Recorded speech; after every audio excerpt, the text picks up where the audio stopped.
রাতের শেষে দিন আসে, দিনের শেষে রাত।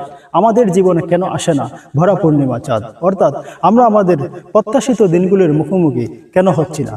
তার কারণ হতে পারে আমাদের কল্পনা বাস্তবতার সাথে কর্মবাস্তবতার বিস্তর ফারাক।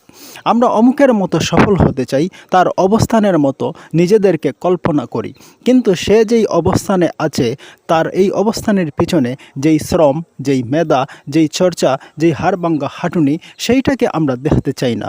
শুধু তার সফলতার গল্পটুকুকে আমরা সামনে নিয়ে আসি এবং সেই সফলতার গল্পে অনুপ্রাণিত হই। মানুষের সফলতার সিঁড়ি শুধু দেখে তার মতো হওয়া যৌক্তিক নয়, বরং এই সফলতার পিছনে যেই শ্রম, যেই হাড়ভাঙ্গা খাটুনি রয়েছে, আমাদেরকে সেইটা আগে জানতে হবে, সেইটা দেখতে হবে।